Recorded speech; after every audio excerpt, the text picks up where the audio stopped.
What's good, y'all? Elvis here, back in with another episode of Better Barbering for our new people. Better Barbers is a series that I started where I share tips and tricks that made me a better barber that other people can use to make them better barbers and ideally better people. Smooth minute since my last video. It's probably a month and some change. You know, life be hit. I don't want to be one of those YouTubers explaining all my life situation stuff, but as you can see, my life very different. The room a little different. My office chair is now a yoga ball. I'm a completely different person. Also, I got other additions.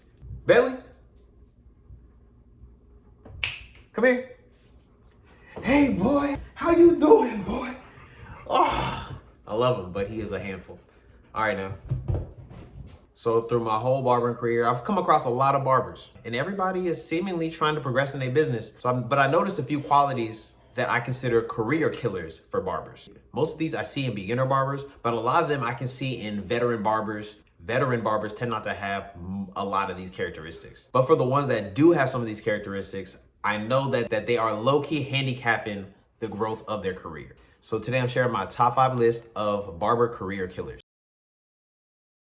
Number 1, it's a given. Inconsistency. You can't build anything worthwhile without discipline and consistency. You cannot build up your actual cutting ability without being consistent. You cannot build up your business structure without being consistent. You cannot build up any of the other skills that go into being a well-rounded barber without being consistent. For a lot of people, consistency is a hard one because most of us do the work that we do based off of how we feel. I only started cutting hair because I wanted to cut hair. When I first started cutting hair, it was easy to find the energy to do a bunch of haircuts because I was new. Everything was exciting. But after I was familiar with the basics and things weren't all shiny and new, it felt a lot more like work. I mean, that's where discipline came in. I had to make sure I'm cutting frequently, I'm doing my reps, because your skill will not get better without consistent practice. But once it starts feeling like work, it becomes a lot harder to stay consistent because those same positive feelings aren't there. But that's the stage where you have to learn to love the process. There are so many aspects of being a barber that I did not appreciate until I was in that stage where I had to build up consistency. But I gotta be straight up and blunt about it. If you're not willing to be consistent about it, it's not really a priority for you. And you need to rethink about what it means for you for real.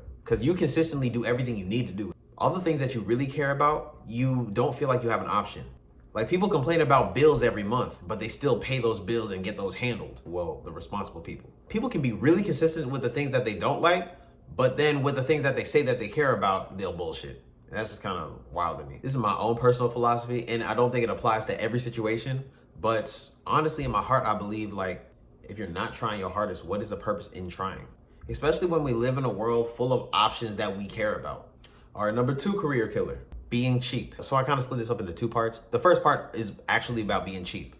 When I first started cutting hair, I did not have that much discretionary income. So all the things I bought for my business tend to be cheaper quality things because I couldn't really afford it. But when you don't have an option, being frugal is fantastic. And a disclaimer I want to put out there is that when it comes to buying tools, price does not necessarily equal quality. There's a lot of really high-end clippers, tools, implements, and stuff that barbers buy that does not actually improve your cutting ability. It's just the piece of machinery is a little more fancy. But all clippers really do the same thing, to be real. They just have different specs and different levels of efficiency in different areas for different tasks. That is all. You can do a fire haircut with some cheap ass clippers. The tool is just an extension of the artist.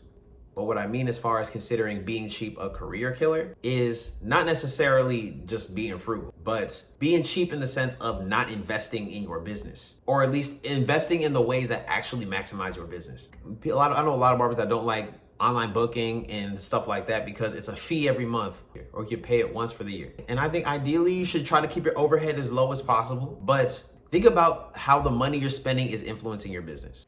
Money is a tool and it is meant to be spent, but the most important thing is what it's being spent on and how that influences our lives and our businesses. I use Setmore for booking, and Setmore Premium is like $200 a year. To a lot of people, they're like, oh, $200? Why would I spend $200? Spending $200 on my online booking, it makes me so much money. It saves me so much time. Before, when I had to book appointments, and this is back when I was cutting super heavy, like 10, 12 haircuts a day. And then school, like I was doing a lot. But I'd always have to go back and forth within texting conversations for every client of that day. That's 10 to 12 people a day. Times what, 5, 6 days a week? That's a lot of conversations to have on a recurring basis. And my least favorite thing about that was how much time and energy went into the conversations when all they really wanted was just a time to book. People would hit me like, hey, how you doing? I'm like, hey, I'm straight, da da da da. They start a whole conversation and then they'd be like, oh, you got any times? And I'm like, yeah, I got these times. And I sent them 3 times. the 3 times that are available, and they wait maybe like 30 minutes to respond. But within that 30 minutes, 2 people had already hit me and wanted the other 2 times I gave them. Now, out of the 3 times I gave to this first person, 2 of them are taken. So now I have to go back and forth with all these different people just to organize my schedule. Compared to literally just having my schedule up and people book at their own convenience, I never have to have any conversations about booking anymore, unless it's after hours or a special occasion. I can't even measure how much time and energy this has saved me from just being on my phone I'm not saying pointless conversation, but I think it's pointless conversation because people want to have a conversation just to book an appointment when we would just have a conversation in the chair. And not investing in online booking is just one example of being cheap. Barbers will always need cool care. They will need astringents, neck strips. There's a bunch of supplies barbers will always need. But most barbers just buy 1 or 2 when they need it. But you would save a lot more time and a lot more money if you just bought everything in bulk. Every time I buy neck strips, I buy like 4 boxes of neck strips and like 12 cans of cool care. I basically got a little barber supply in my closet. Okay, think about this.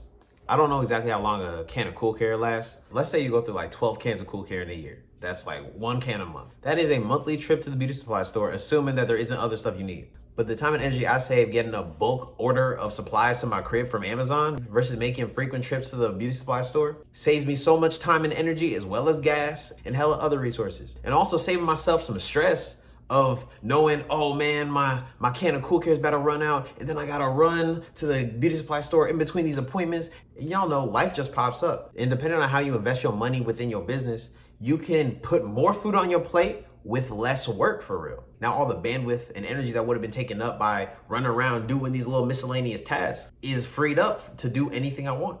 And ideally now I can put more of that energy into growing my business or making my life better generally. All right, number 3, career killer, being comfortable. So ideally we're all working to have a certain level of comfort. We all want a certain level of comfort and freedom within our lives. But the only problem with that is comfort is the direct opposite of progress. To feel comfort, to be comfortable, things have to be constant. A career that's comfortable is a dead career or a dead end career.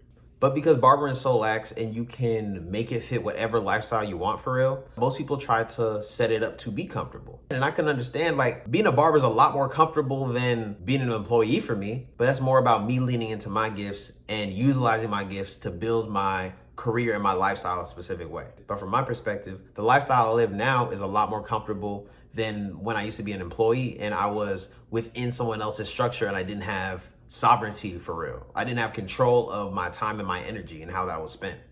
But being an employee is a lot more comforting because I wasn't in a Bentley, I'm in the middle of something. Give me a second. But being an employee is a lot more comforting than my lifestyle now, because back then I didn't carry the stress and the responsibility of having to create a vision for myself. But once I stopped being an employee and moved out of the pseudo comfort of that, is that a word? Y'all probably understand what I'm talking about. But not too long after I stopped being an employee and I had my business and I had my barbering business set up the way I wanted to, but I know I got into a place of being comfortable because I set a goal for myself. I want to be able to live off of my craft. And then I was also in a place where I was just interacting with people that I wanted to interact with. Or I felt like, I could sit back and this is cool. But when I was grinding aggressively to get to where I wanted to go, my growth was growing at the same rate. So when I decided to chill, my progress decided to chill. And I felt a certain amount of accomplishment because I set out to create something for myself, and I did that. But I started to become uncomfortable again because I realized this is not where it ends. This is literally just the beginning. Barbering pushed me to grow in a lot of ways that I really didn't want to, and that made me uncomfortable. I'm not that social of a person, but it made me grow my social skills. I've always been generally good with money, but it made me step up my skills to another level. I had to learn a whole lot about business, marketing, taxes. But the more I started to grow, I started to realize comfort and growth are never in the same place. Career killer number 4 is basically connected to the previous one, being stagnant.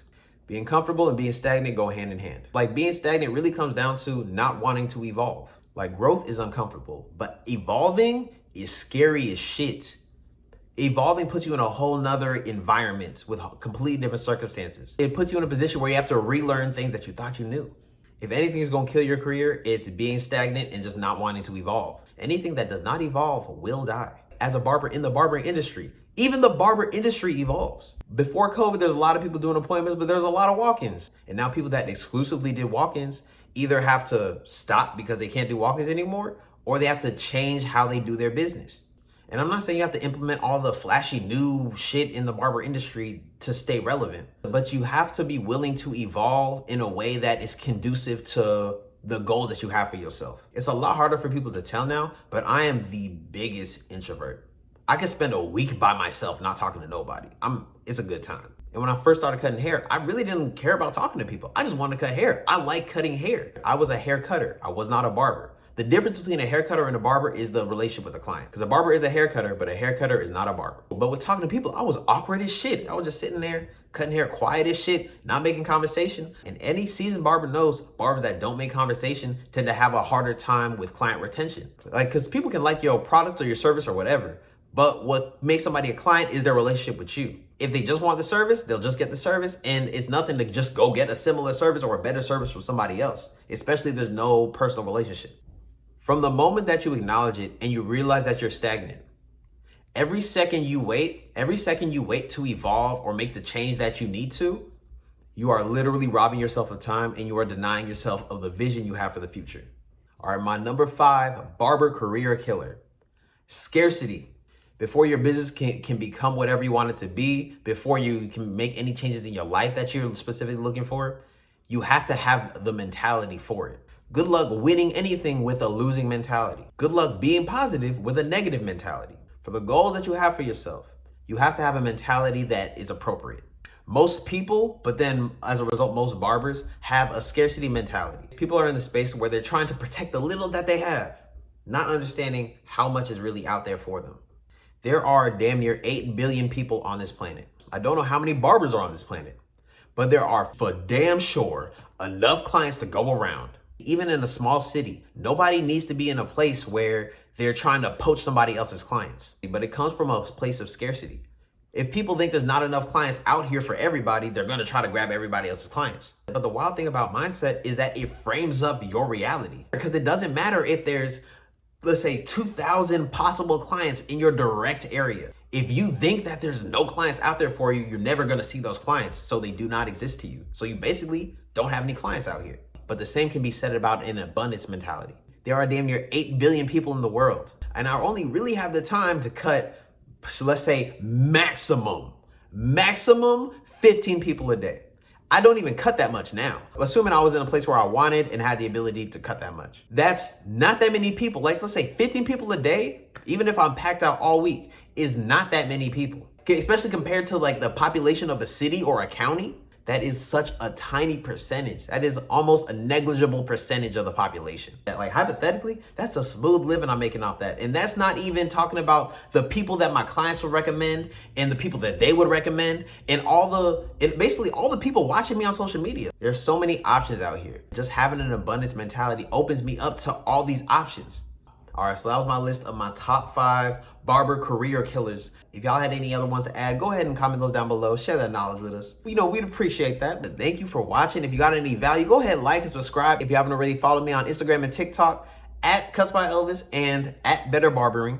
I took a smooth little break from the videos and now I'm about to go at it. So don't expect to wait too long between videos. We gonna hit the ground running now. But I appreciate y'all again. Till next time, Craft Over Clout. I'm out.